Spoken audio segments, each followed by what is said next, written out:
Hi y'all. In the last video, we talked about the bones and we saw where the pelvic floor lives and why traditional Kegels are just not enough. In this video, we're gonna take a look at the muscles themselves of the pelvic floor so you can have an even deeper understanding of your pelvic floor, why Kegels might not be working for you, and why there's so many other things that we can do to address the pelvic floor and the core. So let's talk about it. Okay, so here is another model of the pelvis. But in this model, you can see the muscles of the pelvic floor. Craziness. And it looks like one of my things here is missing. So I'm gonna take this one off so we can be balanced. Can you see this, mama? Now, I'm not gonna go into in-depth detail about the names of the muscles and where they're attached and what they do. It is such a deep and wide subject. We could literally talk about the pelvic floor forever and still be in mystery about all the different layers. However, it's so important for your strength, for your rehab, for your healing, for you to understand this and see this, because so many of us don't. It's an area of the body that sometimes is taboo or downright frowned upon and looked at as if it's something negative or bad and we shouldn't talk about. In my house, we talk about pelvic floor all day. My kids tired of hearing about the pelvic floor. It's so important.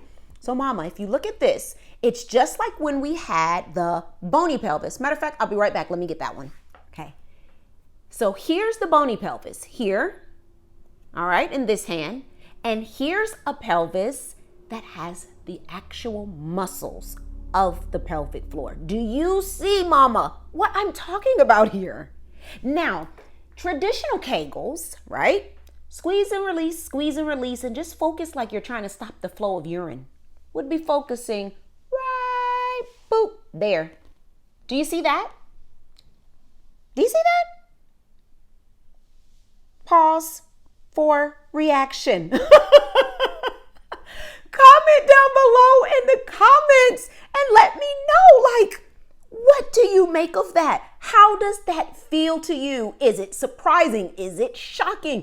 Just let me know how you're feeling when you see this is where we're supposed to focus. Right there when we're doing a Kegel, yet this massiveness is the pelvic floor. And like I told you before, do you see it connects at the front of the pubic bone? It goes all the way back, tailbone connecting here, and from sitting bone to sitting bone. And mamas, it doesn't stop there. Your inner thigh muscles are directly related to and connected to the pelvic floor, and they attach in right here. Your inner thigh muscles. And your hip muscles, your hip rotator muscles at the back, all right? They also have connections to the pelvic floor. Do you see this? And the pelvic floor is layered. Let's go inside. It's layered, it's deep. It is so much going on. And the muscles of the pelvic floor have many roles, but two of them that are super important, especially to leaking and prolapse. The muscles must close, that's one layer, and then they must lift. That's a deeper layer. So we want our muscles working properly to close our openings, right? To keep us from leaking. And we want our muscles to be able to have the proper lift to keep us from having prolapse or to keep our prolapse from progressing and getting worse. True pelvic floor muscle training, which is what I call traditional Kegels or Kegels, and they're totally upgraded and way beyond just squeeze and release. True pelvic floor muscle training, mamas, has to address all of this. From sitting bone to sitting bone, from tailbone to pubic bone, deep inside, it has to address the inner thigh muscles, which connect to the pelvic floor, and the hip muscles, which connect to the pelvic floor. True pelvic floor muscle training has to incorporate proper posture and alignment, because how our bodies are lined up directly impacts our core and pelvic floor. And true and proper pelvic floor muscle training has to include breathing, because the breath and how we breathe has a huge impact on the core and the pelvic floor.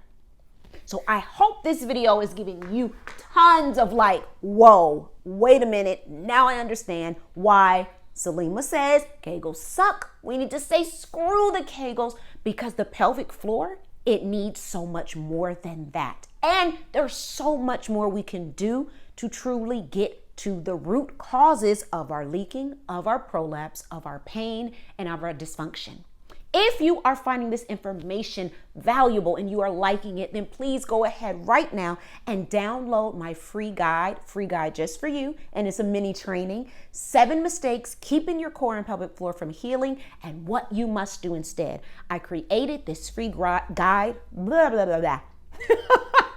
free guide and training just for you mamas if you're experiencing leaking, symptoms of prolapse, and you want to strengthen your core and you want to get started without making these huge mistakes so you can be on the best path. Go ahead and download it now. It's in the description below this video. So we've got the bony part out of the way. We've got the muscular part out of the way. Stay tuned and click here for the next video where we're going to talk about the organs of the pelvis, of our pelvic floor, the organs that are being supported and held, and how those organs are affected when we have weakness or tightness or dysfunction in our pelvic floor. Because, hey, if Kegels aren't cutting it, if Kegels aren't getting to the root causes, if Kegels aren't affecting deep change within our bodies, there's got to be something more and something else we could do.